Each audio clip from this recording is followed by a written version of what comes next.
বলছেন যে আজ আপনাদের আমার জীবনে ঘটে যাওয়া একটা ভয়ঙ্কর ঘটনা বলবো, যে ঘটনার ফলে আমি মানসিকভাবে এতটাই বিপর্যস্ত হয়েছিলাম যে টানা 1 বছর আমি সারাক্ষণ আতঙ্কের মাঝে থাকতাম। আর সারাক্ষণ এমনকি টয়লেটে যাবার সময়ও আমার পাশে কাউকে থাকতে হতো। ভূত এফএমে অনেক মানুষকে দেখেছি যে অলিক কিছু না দেখতে পারার জন্য অনেক হাহুতাশ করেন, কিন্তু আমার পরিবার আর আমার যে অবস্থার মধ্য দিয়ে আমি গিয়েছি তা থেকে উপলব্ধি করতে পারি যে ব্যাপারগুলো আসলে যেমন মজার মনে হয় আসলে সেরকম নয়। যাই হোক, আমি মূল ঘটনায় চলে আসি। এই ঘটনাটা আমার ছোটবেলার, যখন আমি স্কুলে পড়ি। আমার বাবার ছিল বদলির চাকরি, উনি ছিলেন সরকারি ডাক্তার। সেবার বাবার বদলি হলো ঠাকুরগাঁতে। আমি যে সময়ের কথা বলছি তা 1987-88 দিকে। ঠাকুরগাঁতে যে সদর হাসপাতাল তা তখন কেবল নতুন ভবনে শিফট হয়েছে, যা কিনা ঠাকুরগাঁ বাসস্ট্যান্ডের কাছে এখনো আছে। নতুন হাসপাতালের ডাক্তারদের কোয়ার্টারগুলো তখনও বানানো শেষ হয়নি। বাইরে বাসা ভাড়া বেশি হবে বলে অনেক ডাক্তার তখন পুরনো হাসপাতালের ভবনগুলোতে থাকতেন। পুরনো হাসপাতালটি ছিল ঠাকুরগাঁর কোর্টের পাশে। সেটি ছিল ব্রিটিশ আমলে করা অনেক বড় ক্যাম্পাসের মাঝে। অনেকগুলো শত বছরের পুরনো কাঁঠাল গাছ ছাড়াও সেই ক্যাম্পাসে ছিল পরিত্যক্ত দুটো অ্যাম্বুলেন্স, যেটায় চড়ে আমরা তখন খেলা করতাম। আর ছিল একটা লাশ কাটা ঘর। আমরা সবাই মহা আনন্দে পুরনো হাসপাতালের সেই ভবনটায় উঠলাম। তা নাকি আগে ওয়ার্ড ছিল। আমাদের ওই বাসায় ওঠার পরে আশেপাশের অনেকেই আমার মাকে বলছিলেন যে আপনাদের ছোট বাচ্চা আছে, এই পুরনো হাসপাতালের বিল্ডিং এ না উঠলেই ভালো করতেন। তবে পরিষ্কার করে কিছু বলেননি। আমার ছোটবেলাটা অনেক দস্যিপনায় কাটতো। স্কুলের বাইরে দুপুরে একটু সময় ছাড়া সারাটা সময় আমরা বাইরে খেলাধুলা করে বেড়াতাম। পুরনো হাসপাতালের বিরাট ক্যাম্পাস আমাদের কাছে এক মজার খেলার মাঠ হয়ে গেল। হাসপাতালের পরিত্যক্ত ভবনগুলো যেন আমাদের লুকোচুরি খেলার জন্যই তৈরি করা হয়েছিল। হাসপাতালের পিছনের ছোট একটা জঙ্গলের ভেতর দিয়ে আমরা টাঙ্গন নদীতে যাওয়ার শর্টকাট রাস্তা বের করে ফেললাম। আমাদের মাঝে ভয়ের কোনো ধারণাও ছিল না। সমস্যাটা শুরু হলো হঠাৎ করেই। আমি আর আমার বড় ভাই রাতের বেলা অদ্ভুত ধরনের স্বপ্ন দেখা শুরু করলাম। কিছুদিন পরপরই ঘটনাটা ঘটতে থাকলো। আমার বড় ভাই ওনার স্বপ্নগুলো মনে রাখতে পারতেন না, কিন্তু ওনার যেটা হতো তা সোজা ভাষায় মানুষকে ঘুমের মধ্যে বোবায় ধরলে যা হয় সেরকম করে গোঙানি আর চিৎকার করে ওঠা। পরবর্তীতে আরেকটা ব্যাপার মাঝে মাঝেই হতে থাকে, সেটা হলো উনি ঘুমের মাঝেই উঠে হেঁটে বেড়াতে শুরু করতেন।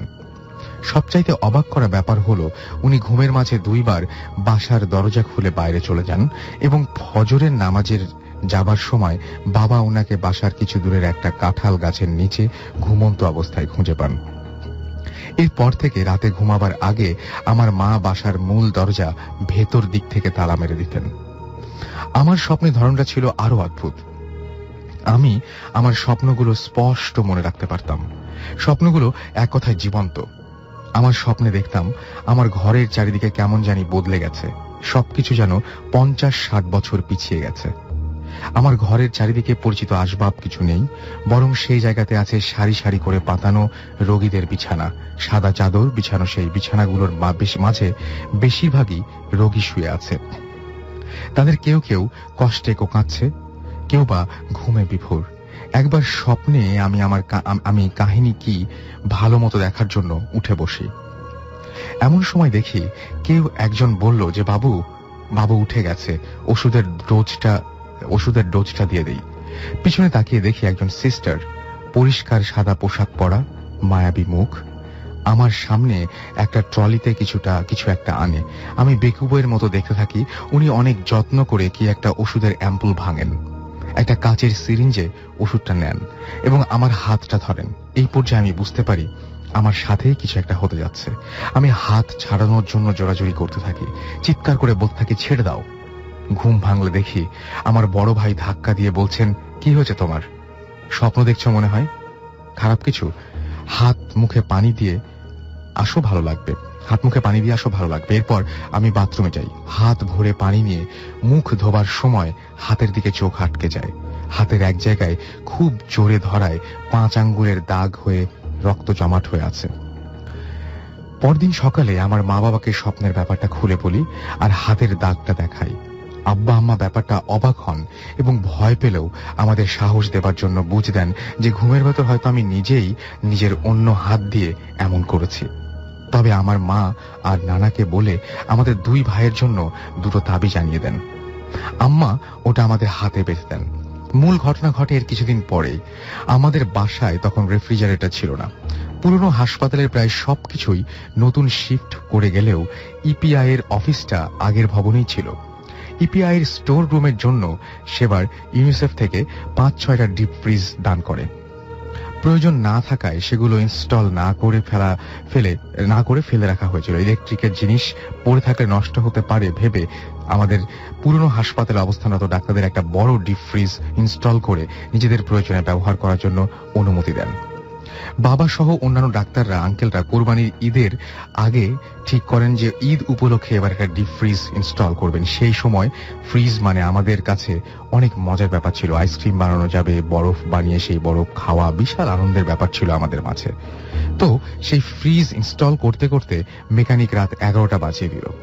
সেটা ছিল ঈদের আগের রাত। আমরা রাত 11টায় বাসায় এলাম আইসক্রিম করতে দেবার জন্য জিনিস নিয়ে।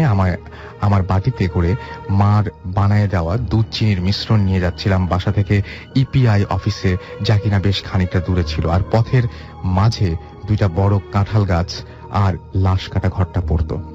আমার বড় ভাই আমার আগের বাটি নিয়ে চট করে চলে গেল। আর একলা আস্তে আস্তে যেতে লাগলাম যেন বাটির মিশ্রণটা পড়ে না যায়। বাসার কিছুটা দূরে আসার পর আমার চোখ আটকে গেল সেই বড় কাঁঠাল গাছের দিকে। আমি যা দেখলাম তাতে আমার সমস্ত শরীর যেন মূর্তির মতো আটকে গেল। আতঙ্ক কি জিনিস এই সময় আমি বুঝতে পারলাম।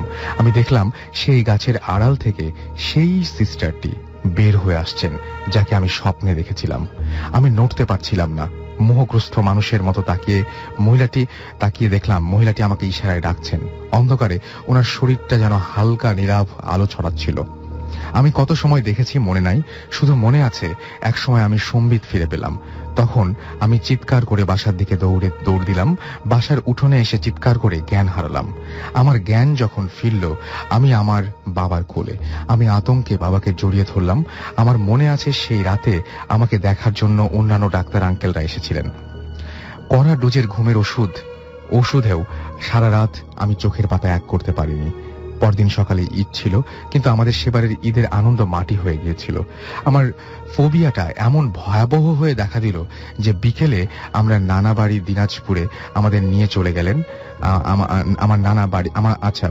বিকালে আমার নানা বাড়ি দিনাজপুরে আমাদের নিয়ে চলে গেলেন আমার বাবা, এবং মাসখানেক পর বাবা বদলি নিয়ে ঠাকুরগাঁ থেকে দিনাজপুরে চলে আসেন। আমার বাবা অনেক আধুনিক মন মানসিকতার ছিলেন। উনি আমার ব্যাপারটাকে সম্পূর্ণ মনের ভ্রম বলে ধরে নেন। আমি 1 বছর স্কুল ড্রপ দিই। পরবর্তীতে আমার বাবা ঢাকা পিজি হাসপাতালে একজন মানসিক বিশেষজ্ঞ ডাক্তারের কাছে আমাকে দেখান। ওনার চিকিৎসা আর ঘন্টার পর ঘন্টা কাউন্সিলিং এর পর আমি স্বাভাবিক হই। এরপর আমি ওই মহিলাকে আর কখনো দেখিনি। ব্যাপারটা এখানেই শেষ হয়ে গেলে ভালো হতো, কিন্তু কিছুদিন আগে একবার ঠাকুরগাঁ যাবার দরকার পড়ল। সেই সময় ভাবলাম একবার দেখে আসি ছোটবেলার জায়গাগুলো। হাসপাতালের ক্যাম্পাস ঘেঁষা একটা বাসা ছিল আমাদের ওই সময়ের বন্ধু মহিদুলের। ভাবলাম আসছি যখন দেখে যাই, যদি বাসায় থাকে। ভাগ্য ভালো বলতে হবে, ছুটি থাকায় সে বাসাতেই ছিল। আমাকে দেখে অনেক খুশি আর অবাক হলো। ওর সাথে পুরনো জায়গাগুলো দেখতে বের হলাম। নস্টালজিয়া পেয়ে বসলো 20-22 বছর পর সেই পুরনো হাসপাতালের ক্যাম্পাসে গিয়ে। অনেক পরিবর্তন দেখলাম। বড় কাঁঠাল গাছগুলো কেটে সাফ করে নতুন কিছু বিল্ডিং বানিয়ে ডাক্তারদের কোয়ার্টার বানিয়েছে দেখলাম। কিছুটা ঠাট্টা করেই ওকে সেই কাঁঠাল গাছের জায়গাটা দেখিয়ে বললাম, এই গাছটা কেটে ফেললো, মনে আছে এখানে কি হয়েছিল? ও আমাকে অবাক করে বলল যে 1 বছর আগে ওই গাছটা কাটার সময় নাকি গাছের পাশের মাটির নিচে একটা পুরনো কঙ্কাল পাওয়া যায়। ওই কঙ্কাল কার, ওখানে কিভাবে আসলো কিছুই বের করা যায়নি। কিন্তু ডাক্তার আঙ্কেলরা কঙ্কালটা দেখে বুঝতে পেরেছিলেন সেটা একটি মহিলার কঙ্কাল। পরে এলাকার সবাই মিলে কঙ্কালটা গোরস্থানে দাফন করে দেন। আমার ব্যাপারটা বিশ্বাস করতে চাইনি। পরে দেখলাম কথা সত্য। ফেরার সময় অনেক বিষণ্ণ ছিলাম। মনে হয়েছিল হয়তো ওই মহিলা আমাকে বলতে চেয়েছিলেন ওনার সাথে কি হয়েছে, কেউ খুন করেছে কিনা, এই সমস্ত ব্যাপার। হয়তো ওনার দাফন কাপন ছাড়া পুঁতে রাখা অতৃপ্ত আত্মা মুক্তির আশায় আমার সাহায্য কামনা করেছিল। কিন্তু আমি সেই সময় তা বুঝিনি বলে ওনার আরো 20-22 বছর কষ্ট করতে হয়েছে। এইটা লিখেছেন আমাকে মোহাম্মদ আরিফুর রহমান। চলে যাচ্ছি নেক্সট ঘটনায়। এটি একটি ইমেল। আসসালামু আলাইকুম রাসেল ভাই, আমি জানি আপনি সব সময় ভালোর দলে থাকেন, তাই আর জিজ্ঞেস করলাম না কেমন আছেন। নানা ঝামেলার কারণে লিখে ওঠার সময় পাই না। অবশেষে আজকে সুযোগ হলো। আমি সাইফুল ইসলাম। আমার হোম টাউন গাজীপুর, জেলা শ্রীপুর, উপজেলা কোনো এক গ্রামে। সঙ্গত কারণে স্টুডিওতে এসে ঘটনা শেয়ার করা সম্ভব হচ্ছে না, তাই ঘটনাটি লিখে পাঠাচ্ছি। পড়ে শোনানোর অনুরোধ রইল। ঘটনাটি আমার এক বড় ভাইয়ের সাথে ঘটেছে। তিনি পেশায় একজন ডক্টর। তিনি সম্বোধন বলছি কারণ তিনি আমার 8 থেকে 10 বছরের সিনিয়র। ওনার বাড়ি উত্তরবঙ্গের কোনো এক জেলায়। তো তিনি আমার সাথে ঘটনাটি যেভাবে শেয়ার করেছেন আমি সেভাবেই শেয়ার করছি। আমি তখন ময়মনসিংহ মেডিকেল কলেজের প্রথম বর্ষের শিক্ষার্থী। নতুন জায়গা, নতুন মুখ, আগে কখনো দেখিনি, সবকিছু ভালোভাবে চিনি না। আমি একটা হোস্টেলে উঠেছিলাম। সেখানে কয়েকজনের সাথে আমার পরিচয় হয়। আমরা 4 জন বন্ধু একসাথে এক রুমে থাকতাম। দিনটি ছিল 2012 সালের দুর্গাপূজার নবমীর দিন। পুরো হোস্টেল ফাঁকা, কেননা পুরো 6 দিনের ছুটি ছিল। আমাদের 4 জনের মধ্যে আমরা 2 জন কোথাও যাইনি। আমাদের রুমটা ছিল 3 তলায়। রাত তখন 2:30। হঠাৎ দরজায় কর্নারার শব্দে আমার ঘুম ভেঙে যায়। কেউ আমার নাম ধরে ডাকলো। আমি স্পষ্ট শুনতে পেলাম। কর্নারার শব্দ অনেক তীব্র ছিল। আমি এক লাফে উঠে বসলাম। আমার সাথে থাকা বন্ধুটিকে ডাকলাম, কিন্তু কোনো সাড়া পেলাম না। তাই বাধ্য হয়ে আমি দরজা খুললাম। দরজা খুলে দেখি আমি রুম থেকে বের হলাম। তখন কিছুটা ভয় পেলাম, কারণ পুরো করিডোরে আমি কাউকে দেখতে পেলাম না এবং করিডোরের এক প্রান্ত থেকে অপর প্রান্ত পর্যন্ত ভালোভাবে দেখে নিলাম, কিন্তু সেখানে কেউ ছিল না। কিছুটা অবাকও হলাম। এত রাতে কেই বা আমার নাম ধরে ডাকলো। আমি আর কিছু না ভেবে রুমে ফিরে আসলাম। এ ব্যাপারে কাউকে কিছু বললাম না। পরের দিন ছিল দশমীর দিন, তাই আমরা 2 বন্ধু মিলে বিসর্জন দেখতে গিয়েছিলাম। রাত 10টার আগেই হোস্টেলে ফিরে আসলাম। তারপর খাওয়া দাওয়া সেরে শুয়ে পড়লাম। হঠাৎ গত রাতের মতো কর্নারার শব্দে আমার ঘুম ভেঙে গেল। আজকের শব্দটা ছিল শান্ত প্রকৃতির। আমি দরজার কাছে গিয়ে জিজ্ঞেস করলাম, কে? ওপাশ থেকে কেউ একজন উত্তর দিল, আমি হামিদ চাচা। এই হামিদ চাচা হলেন আমাদের হোস্টেলের কেয়ারটেকার। আমি তখন দরজা খুলে বাহিরে বের হয়ে জিজ্ঞেস করলাম, কি দরকার? উনি জানালেন, বড় স্যার আমাকে এক্ষুনি ওনার চেম্বারে ডেকে পাঠিয়েছেন। কথা বলার সময় আমি খেয়াল করলাম হামিদ চাচাকে কেমন যেন নার্ভাস দেখাচ্ছে। ওনার মুখটা একটা চাদর দিয়ে ঢাকা। উনি এটুকু বলেই তাড়াতাড়ি চলে গেলেন। আমি একটু অবাক হলাম। এটা ভেবেছে বড় স্যার তো আরো 2 দিন পরে আসার কথা, কারণ যাওয়ার দিন আমাদের বলেছিলেন ওনার আসতে 2 দিন দেরি হবে। তারপর কিছু না ভেবে ওনার চেম্বারে গেলাম। বড় স্যার বলেন ওটি করতে হবে। কোনো নার্স না থাকায় অ্যাসিস্ট্যান্ট হিসেবে আমাকে ডেকেছেন। আমি আর কিছু না বলে ওনার সাথে সাথে ওটি রুমে গেলাম। উনি আগে থেকে রেডি হয়েছিলেন এবং আমাকে ড্রেস পরে নিয়ে আসতে বললেন। আমি রেডি হয়ে এসে দেখি ওটি রুমে স্যার নেই। আমি দেখলাম বেডে কেউ একজন শুয়ে আছে, আর সেটা সাদা কাপড় দিয়ে ঢাকা। আমি আস্তে আস্তে গিয়ে কাপড়টা সরিয়ে দিলাম। তারপর আমি যা দেখলাম তা দেখার জন্য আমি মোটেও প্রস্তুত ছিলাম না। আমি দেখলাম বেডে হামিদ চাচার লাশ পড়ে আছে। তার মুখটা বিভৎস হয়ে গেছে। কেউ দেখলে ভয় পাবে, যে কেউ দেখলে ভয় পাবে। এই দৃশ্য দেখে ভয়ে আমার শরীর ঘামতে শুরু করে। আমি তাড়াতাড়ি ওটি রুম থেকে বের হওয়ার জন্য দরজা খুলতে গিয়ে দেখি দরজা খুলছে না। আমি আরো ভয় পেলাম। আমি বোঝাতে পারছিলাম না আমার সাথে কি হচ্ছে। ঘামে আমার শরীরের অধিকাংশ ভিজে গেছে। অনেক চেষ্টার পর দরজা খুলতে সক্ষম হলাম। বের হয়ে আমি সোজা বড় স্যারের চেম্বারে গেলাম। গিয়ে দেখি কেউ একজন চেয়ার পেছনের দিকে ঘুরিয়ে বসে আছে। আমি স্যার বলে ডাক দিতেই সামনের দিকে ঘুরলো। তারপর আমি যা দেখলাম সেটা আমি কখনো স্বপ্নেও ভাবিনি। আমি দেখলাম সেই সবুজ রঙের ড্রেস পরা একটা দেহ চেয়ারে বসানো, কিন্তু মাথা নেই, গলা বেয়ে রক্ত ঝরছে। এই দৃশ্য দেখার পর আমি আর স্থির থাকতে পারিনি। স্যারের চেম্বারেই সেন্সলেস হয়ে পড়ে যাই। তারপর আমার আর কিছু মনে নেই। পরদিন সকালে আমি নিজেকে আমার রুমে আবিষ্কার করি। আমার পাশে আমার বন্ধু বসেছিল। সে বলল সকালে ঘুম থেকে উঠে আমাকে দেখতে না পেয়ে অনেক খোঁজাখুঁজি করে স্যারের চেম্বারে গিয়ে আমাকে দেখে যে আমি পড়ে আছি। তারপর আমাকে রুমে নিয়ে আসে, আমাকে জিজ্ঞেস করে কি হয়েছিল। আমি তাকে আমার সাথে ঘটা পুরো ঘটনা বলি। তারপর সে আমাকে যেটা জানালো সেটা শোনার পর আমি আমার নিজের কানকেও বিশ্বাস করতে পারছিলাম না। সে বলল গতকাল রাতে বড় স্যার এবং হামিদ চাচা একই বাসে করে আসছিলেন, আর সেই বাস অ্যাক্সিডেন্ট করে। এতে তারা উভয়ই ঘটনাস্থলে মারা যায়, আর জানালার গ্লাসে চাপ লেগে স্যারের মাথা বডি থেকে আলাদা হয়ে যায়। ঘটনা এখানে শেষ হলেই পারত, কিন্তু হলো না। এরপর থেকে পুরো ঘটনাটি আমি স্বপ্নে দেখতাম আর চিৎকার দিয়ে ঘুম থেকে জেগে উঠতাম। আমাকে নিয়ে আমার বন্ধুরা খুবই দুশ্চিন্তায় ছিল। তারও 4-5 মাস পর আমি টিসি নিয়ে অন্য জায়গায় চলে যাই। এরপর আমার সাথে আর কিছু ঘটেনি। আমি আজও জানতে পারিনি কেন আমার সাথে এমন ঘটেছিল, আর আমি কখনোই জানার চেষ্টাও করিনি।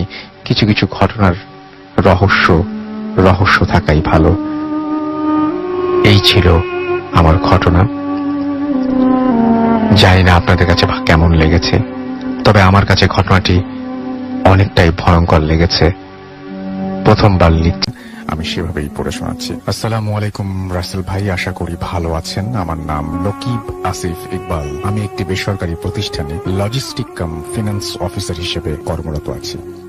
ভূত প্রেতের ওপরে আমার কোনোদিনই বিশ্বাস নেই, এমনকি এখনো বিশ্বাস করি না। আমি যে দেখেছি তা আমার মনের ভুলও হতে পারে। আমার স্ত্রী ভূত এফএমের একজন নিয়মিত শ্রোতা এবং রেগুলার কমেন্ট করে। আপনার অনুষ্ঠানটাকে আমরা স্রেফ গাঁজাখুরি বলেই মনে হতো, তবে একজন মুসলমান হিসেবে আমি জিন বিশ্বাস করি। তবে জেনে রাখা ভালো, এরা কখনো মানুষের ঘাড়ে ভর করে না। কিন্তু কিছুদিন আগে আমার জীবনে ঘটে যাওয়া একটা ঘটনার পর থেকে আমার মনে হচ্ছে আসলেই এমন কোনো কিছু একটা আছে যা সত্য। সেটা হতে পারে মানুষের দেয়া ভূত কিংবা অন্য কিছু। আমার এক কলিগ, এখানে তার নামটা বলছি না, সে নতুন মোটরসাইকেল কিনে এনে আমাকে অফার করলো, ভাই চলেন বাগেরহাটের মংলায় আমার ফুপুর বাড়ি আছে, সেখানে গিয়ে দাওয়াত খেয়ে আসে। অনেক জোরাজুরি করায় এক পর্যায়ে রাজি হয়ে গেলাম। দাওয়াত খেয়ে বাড়ি ফেরার পথে ওদের বাড়ি বাগেরহাটের একটি বাজারের কাছে। যথারীতি আমাকে মোটরসাইকেল চালাতে বলল। আসার সময় ওর ফুপু ওদের বাড়ির জন্য টিফিন ক্যারিয়ারে করে খাবার দিয়েছিল। ও বাটি হাতে নিয়ে মোটরসাইকেলে বসে আছে, আমি চালাচ্ছি। চুলকাঠি বাজারের ভেতর দিয়ে সিএনবি বাজার যাওয়ার একটা শর্টকাট রাস্তা আছে গ্রামের মধ্য দিয়ে। ও আমাকে বলল, ভাই চলেন এই রাস্তা দিয়ে যাই। আমি বললাম, এটা গ্রামের ভেতরে চিকন রাস্তা, তাছাড়া অনেক সাইড রাস্তা আছে, আমি ভালো চিনি, কোনো অসুবিধা হবে না। রাস্তায় ঢুকে মোটামুটি ভাবে গাড়ি চালাতে লাগলাম। কিছু দূর যাওয়ার পর দেখছি একটা 8-9 বছরের মেয়ে আমার গাড়ির সামনে দৌড়াচ্ছে। এখানে একটা কথা বলে রাখি, আমার আগে ছোটবেলায় রাস্তার পাশে আমরা দাঁড়িয়ে থাকতাম এবং কোনো মানুষের সাথে সাথে হেঁটে যাওয়া কিংবা হ্যারিকেন জ্বালানো কোনো রিক্সা ভ্যানের পেছনে পেছনে দৌড়ে বাড়ি চলে যেতাম। এখনকার ডিজিটাল যুগে বাচ্চারা অন্ধকার রাতে মোটরসাইকেলের সাথে দৌড়াবে, এমনটাই স্বাভাবিক। আমার কলিগকে বললাম, দোস্ত দেখো, মেয়েটাকে দৌড়াতে দেখে আমার ছোটবেলার কথা মনে পড়ে গেল। ও আমাকে বলল, হ্যাঁ ঠিক তাই, আমারও ছোটবেলায় এই একই কাজ করতাম। এই কথা বলছি আর মেয়েটির পেছন পেছন গাড়ি চালাচ্ছি। একটা সময় গাড়ির ডিজিটাল মাইল স্পিডের দিকে চোখ গেল। চোখ পড়তেই আমি পাথরের মতো হয়ে গেলাম। আমি গাড়ির গতি তখন আমার প্রায় 50-55 আপ ডাউন করছে। এত স্পিডে মাত্র 8-9 বছরের একটা মেয়ে কিভাবে দৌড়াচ্ছে? আমার বন্ধুকে বললাম, এই মেয়েটি এত স্পিডে কিভাবে দৌড়াচ্ছে? ও বলল, তাই তো। এ কথা বলতেই সামনে তাকাতে দেখি মেয়েটি উধাও। মোটরসাইকেল থামিয়ে পকেট থেকে মোবাইল বের করে দেখলাম রাত 1:35 বাজে। কিছুতেই নিজের মনকে বিশ্বাস করতে পারছি না কি দেখলাম। বাইকের হ্যান্ডেল ঘুরিয়ে হেডলাইটের আলোয় চারিদিকে ঘুরিয়ে দেখি কোনো বাড়ি ঘর নেই। রাস্তার একপাশে সুপারি বাগান, আর একপাশে একটা বড় পুকুর, আর সামনে পেছনে রাস্তা। চোখের পলকে মেয়েটি কোথায় গেল? পেছনে থাকার জন্য মেয়েটির চেহারা আমি দেখিনি, কিন্তু মেয়েটি একটা হলুদ ঘটি হাতা টাইপের ফ্রক পরা ছিল, খালি পায়ে, বেশ স্বাস্থ্যবান, চুল সম্ভবত ছেড়ে দেয়া ছিল।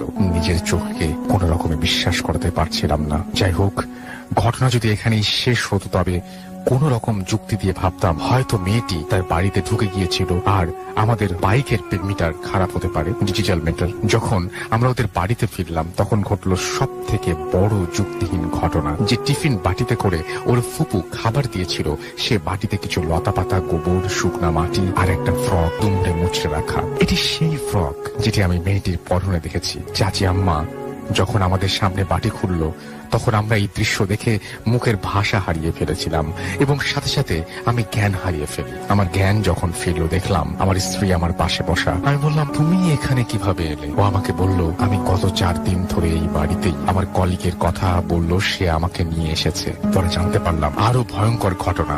সেই রাতে চাচি আম্মা টিফিন বাটি খোলেন নাই, তিনি বাটি শুধু ফ্রিজে ঢুকিয়ে রেখেছিলেন এবং সকালে খাবার গরম করে সকলকে দিয়েছিলেন। আমার কলিগকে বললাম, তুই কিছু দেখিসনি?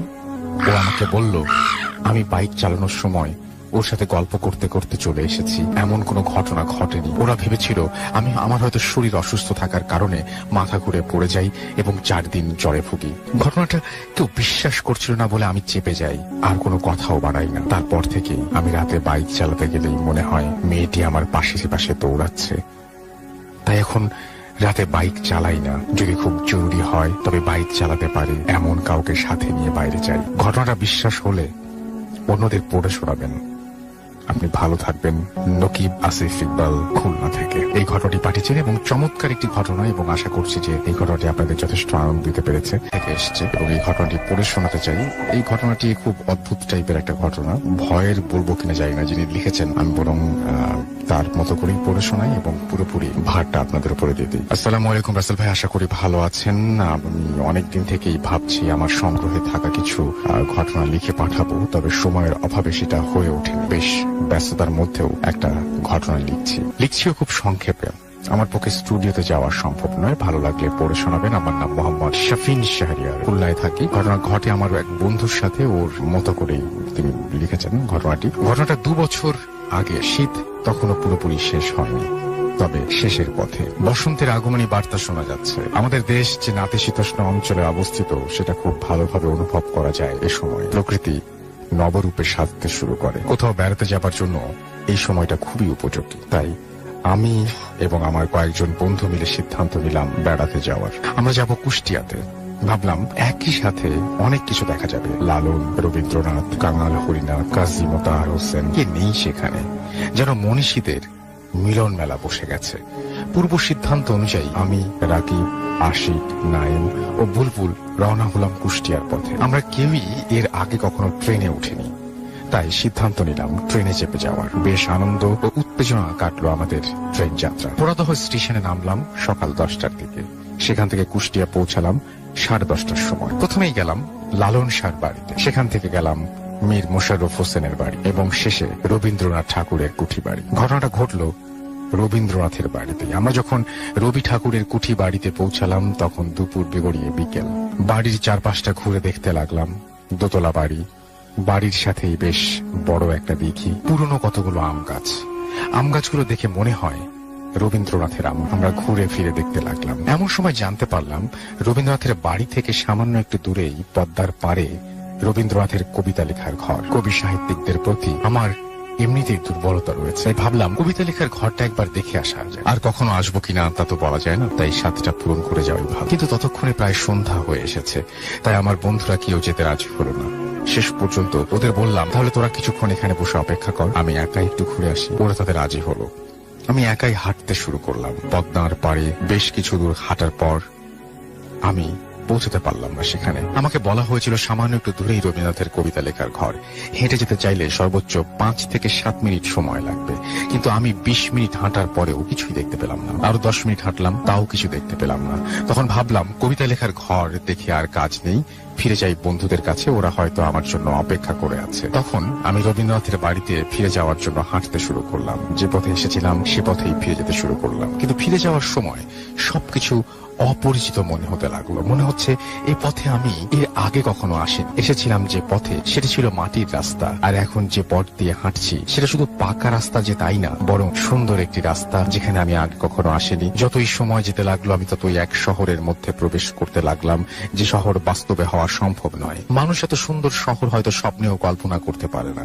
ওই শহরের বৈশিষ্ট্য বলি। প্রথমত, ওই শহরটা মানুষেরা একটা বিশেষ ভাষায় কথা বলে। ভাষাটা আমার পরিচিত না, কিন্তু মজার বিষয় হলো আমি তাদের কথা বুঝতে পারছি। শুধু বুঝতে পারছি তাই না, বরং চাইলে ওই ভাষায় কথাও বলতে পারছি। রঙিন আলোয় ঝলমল করছে পুরো শহর, কোথাও কোনো ধুলোবালি কিংবা ময়লার চিহ্ন নেই। শহরটাতে বিন্দুমাত্র অসঙ্গতি নেই, বাস্তবে সম্ভব নয় এমন বিষয়গুলো সেখানে স্বাভাবিকভাবে মনে হচ্ছিল।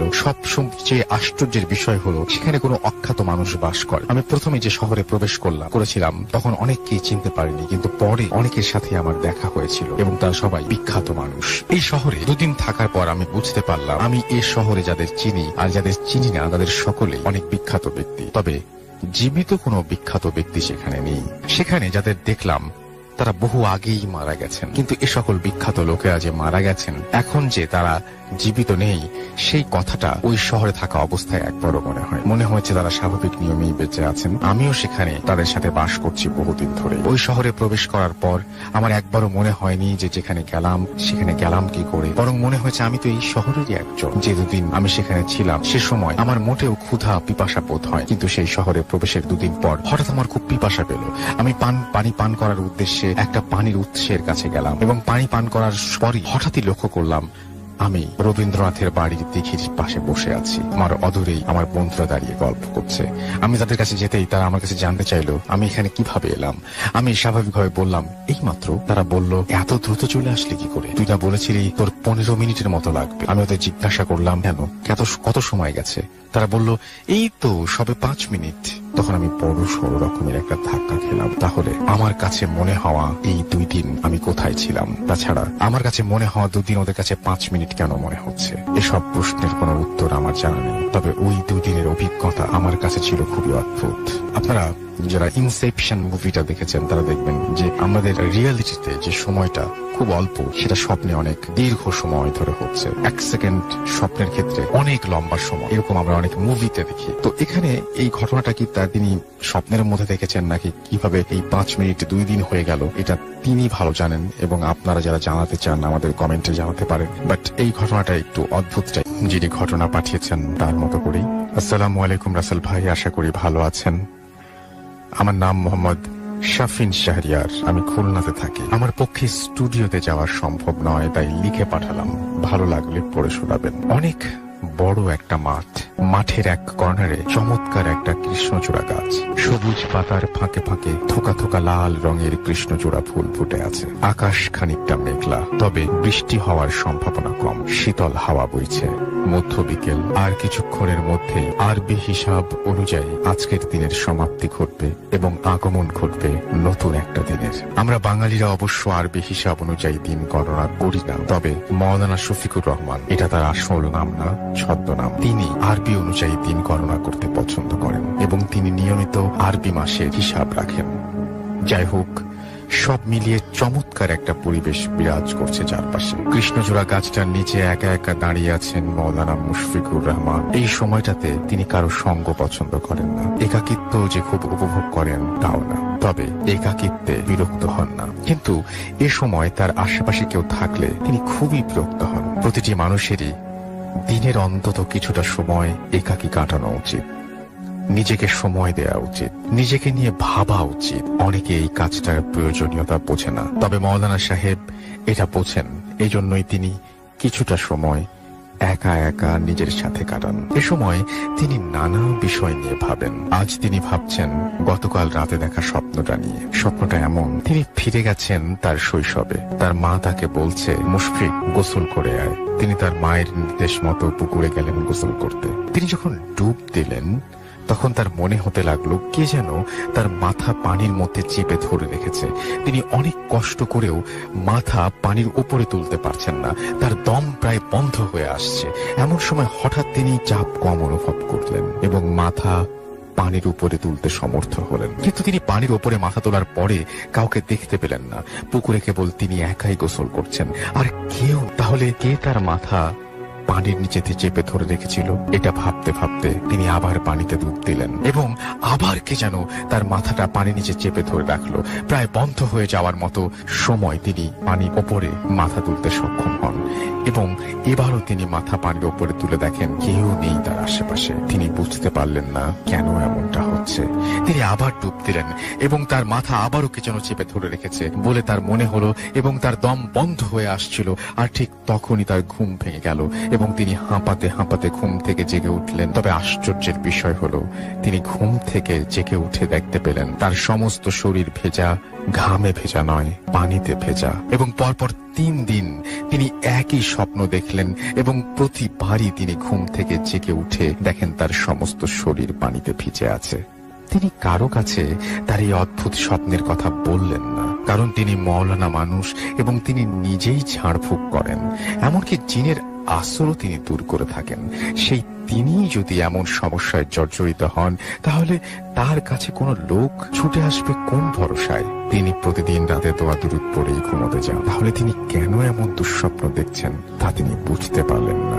তিনি ভাবলেন তার চেয়েও কোনো বড় আলেমের সাথে এ বিষয় নিয়ে কথা বলা উচিত। কৃষ্ণচূড়া গাছের নিচে দাঁড়িয়ে তিনি এসব কথাই ভাবছিলেন। এমন সময় আজান কানে আসায় তার ভাবনায় সমাপ্তি ঘটল। তিনি রওনা হলেন মসজিদের দিকে। বলে রাখি, তিনি স্থানীয় মসজিদের ইমাম সাহেব। তিনি মসজিদে গেলেন এবং যথারীতি মাগরিবের নামাজ পড়ালেন এবং এরপর এশা নামাজ পড়ালেন। এরপর তিনি দিনের সকল কর্মকাণ্ড শেষ করে অবশেষে রাতে ঘুমোতে গেলেন। মূল ঘটনার শুরু এখান থেকেই। তিনি বিছানায় শুয়ে আছেন, কিন্তু তার ঘুম আসছে না। কেবলই তার মাথার মধ্যে গত 3 রাতের স্বপ্নের বিষয়গুলো ঘুরপাক খাচ্ছে। তিনি প্রাণপণে চেষ্টা করছেন স্বপ্নের বিষয়ে না ভাবতে, কিন্তু পারছেন না। তিনি যতই এই ভাবনা তার মাথা থেকে তাড়ানোর চেষ্টা করছেন ততই যেন তার মাথার মধ্যে চিন্তাগুলো আরো জট পাকে যাচ্ছে। এমন সময় তিনি হঠাৎ লক্ষ্য করলেন তার পিঠে আস্তে আস্তে পানিতে ভিজে যাচ্ছে। তিনি যখন পাশ ফিরে তাকালেন তখন দেখলেন পানিতে তার রুম ভরে গেছে, তার ঘর ভরা পানি এবং পানির উচ্চতা আস্তে আস্তে বাড়ছে। তিনি উঠে বসলেন এবং ভাবতে লাগলেন তিনি যা দেখছেন তা সত্যি কিনা, কিংবা তিনি স্বপ্ন দেখছেন কিনা। না, তিনি স্বপ্ন দেখছেন না। কিছুক্ষণের মধ্যে তিনি বুঝতে পারলেন সত্যি সত্যি তার ঘর পানিতে ভরে যাচ্ছে, কিন্তু তিনি বুঝতে পারছেন না এটা কি করে সম্ভব। তিনি বিছানা থেকে নেমে ঘরের বাইরে বের হলেন এবং অবাক হয়ে লক্ষ্য করলেন তার ঘরের বাইরেও পানিতে থই থই করছে চারপাশ। তিনি ভাবতে লাগলেন এখন তো বন্যা হওয়ার সময় না, তাহলে চারপাশে এত পানি কোথা থেকে এলো? এবং তিনি এও ভাবতে লাগলেন সমস্ত গ্রাম পানিতে তলিয়ে যাচ্ছে, তাহলে গ্রামের অন্য লোকেরা কোথায়? তারা কি নিরাপদ আশ্রয়ে যাবে না? এসব কথা ভাবতে ভাবতে পানি তার গলা পর্যন্ত উঠে গেল। এই মুহূর্তে তার কি করা উচিত তিনি বুঝতে পারছেন না। তার ঘরের আসবাবপত্র নিয়েও তিনি ভাবতে লাগলেন সেগুলোর কি হবে। এসব ভাবতে ভাবতে পানি তার নাক পর্যন্ত উঠে এলো। তিনি ভাবলেন এখন আর মালের দিকে তাকানোর সময় নেই, আগে জান বাঁচাতে হবে, জান বাঁচানো ফরজ। তিনি সাঁতার কাটতে শুরু করলেন। সাঁতার কাটতে তার বেশ কষ্ট হচ্ছে। এ সময় যে কোনো কাজেই বেশ কষ্টকর মনে হয়। জীবনের 80টি বছর পার হয়ে গেছে তার, এখন আর তার বেঁচে থাকতেই ভালো লাগে না। আত্মহত্যা করা হারাম বলে তিনি এখনো বেঁচে আছেন। তিনি জীবনের সমস্ত সৌন্দর্য হারিয়ে আজ নিঃস্ব। আপন আত্মীয় বলতে তেমন কেউ নেই তার, একে একে মারা গেছে সবাই। দুঃসম্পর্কের কিছু আত্মীয় আছে, তবে তারাও থাকে অনেক দূরে। বলতে গেলে এই পৃথিবীতে তিনি একা পড়ে গেছেন। তিনি যেন প্রভুর ডাকে সাড়া দিতে পারলেই বেঁচে যান। যাই হোক, মূল ঘটনায় ফিরে আসি। তিনি সাঁতার কাটছেন এবং কোনো কিছু আঁকড়ে ধরে বাঁচার চেষ্টা করছেন, কিন্তু হাতের কাছে তিনি কিছুই পাচ্ছেন না। তার এভাবে পানিতে ভেসে থাকতেও বেশ কষ্ট হচ্ছে, আর পারছেন না। এমন সময় হঠাৎ দেখতে পেলেন তার পাশ দিয়ে তার বড় ছেলে প্রায় 14 বছর আগে মারা গেছে, সে সাঁতার কাটছে। তিনি তাকে ডাকার চেষ্টা করলেন, কিন্তু পারলেন না। তার গলা দিয়ে আওয়াজ বের হচ্ছে না। এর কিছুক্ষণ পরেই তিনি তার মৃত স্ত্রীকে দেখতে পেলেন অথই পানিতে সাঁতার কাটতে। তিনি তাকেও ডাকতে পারলেন না। এতে তিনি প্রচন্ড কষ্ট অনুভব করতে লাগলেন এবং এও ভাবতে লাগলেন তার এ সকল মৃত স্বজনেরা পৃথিবীতে জীবন্ত মানুষদের জগতে কি করে ফিরে এলো। তিনি বুঝতে পারছিলেন না যে তার সাথে এসব কি ঘটছে। তিনি মারাত্মক কষ্টের মধ্য দিয়ে যেতে লাগলেন। একদিকে তো সাঁতার কাটতে তার শারীরিক কষ্ট, অপরদিকে আত্মীয় স্বজনের সঙ্গে দেখা হওয়ার পরও কথা বলতে না পারার কষ্ট। এভাবে বেশ কিছুক্ষণ অতিবাহিত হওয়ার পর তিনি একের পর এক তার আপন আত্মীয় দেখতে লাগলেন, কিন্তু কাউকে ডাকতে পারলেন না। তবে তিনি একটা বিষয় দেখে অবাক হলেন, সেটা হলো তার আত্মীয়রা সবাই একটি নির্দিষ্ট দিক থেকে আসছে এবং একটি নির্দিষ্ট দিকেই যাচ্ছে। এটা বুঝতে পারার পর তিনি তার ছোট মেয়েকে লক্ষ্য করে তার পিছু পিছু সাঁতার কাটতে লাগলেন এবং এক পর্যায়ে তিনি একটা গাছের কাছে পৌঁছালেন। গাছের কাছে পৌঁছে তিনি আবার লক্ষ্য করলেন তার আত্মীয়রা সবাই এই গাছটাকে আশ্রয় করে আছে। এতে তিনি মনে মনে আনন্দিত হলেন, কারণ গাছটাকে ধরতে পারলে প্রথমত তাকে সাঁতার কেটে ভেসে থাকতে হবে না এবং দ্বিতীয়ত তিনি আত্মীয়দের সাথেও সাক্ষাৎ করতে পারবেন। তার চোখ ভিজে উঠল। তিনি ভাবতে লাগলেন, এই তো কিছুক্ষণ আগেই তিনি শারীরিক ও মানসিক ভাবে বেদনাহত এবং আশ্রয়হীন ছিলেন, অথচ এখন তিনি শারীরিক ভাবে যেমন আশ্রয় খুঁজে পেয়েছেন, তেমনি তার আত্মীয়দের মাঝেও মানসিক আশ্রয় খুঁজে পাচ্ছেন। এসব কথা ভাবতে ভাবতে তিনি ওই গাছটার দিকে এগিয়ে যেতে লাগলেন। তবে তিনি যতই এগিয়ে যেতে লাগলেন, ততই তার আত্মীয়রা আবছা থেকে আরো আবছাতর হতে লাগলো এবং তিনি যখন গাছের কাছে পৌঁছালেন তখন দেখলেন আসলে সেখানে কেউ নেই। তিনি একাই রয়ে গেছেন। তবু তিনি তার মনকে এই বলে সান্ত্বনা দেওয়ার চেষ্টা করলেন যে অন্তত জীবন তো বাঁচানো গেল। তিনি ওই গাছে নিজের আশ্রয় করে নিলেন এবং কোনো এক সময় তিনি জ্ঞান হারালেন, ওই গাছেই ঝুলতে থাকেন। এই ঘটনাটা রাজশাহী অঞ্চলের এবং ঘটনাটা সত্য। পরদিন সকালে মুসল্লিরা ফজরের ওয়াক্তে মসজিদে এসে ইমাম সাহেবকে না পেয়ে তার বাসায় ডাকতে যান, কিন্তু তারা যখন দেখলেন মৌলানা সাহেব তার বাসাতেও নেই, তখন তারা দরজা খোলা এবং তার দরজা খোলা তখন তাকে খুঁজতে বের হলেন। তাকে গ্রাম থেকে বেশ দূরে একটা লিচু বাগানের লিচু গাছের ওপরে পাওয়া যায়। তখন গ্রামের সকলে মিলে তাকে নিচে নামায় এবং তাকে বাড়ি নিয়ে যায়। একজন 80 বছর বয়সের মানুষের পক্ষে আর যাই হোক অন্তত একটা বড় গাছে ওঠা অসম্ভব। ঘটনাটা ঘটার পর তিনি আর বেশি দিন বেঁচে থাকেন। 4 মাসের মাথায় তিনি মারা যান। এটা আমার এক বন্ধু আমাকে বলেছে। ওর বাড়ি রাজশাহীতে, তবে খুলনাতে থাকে। ভালো লাগলে শেয়ার করবেন।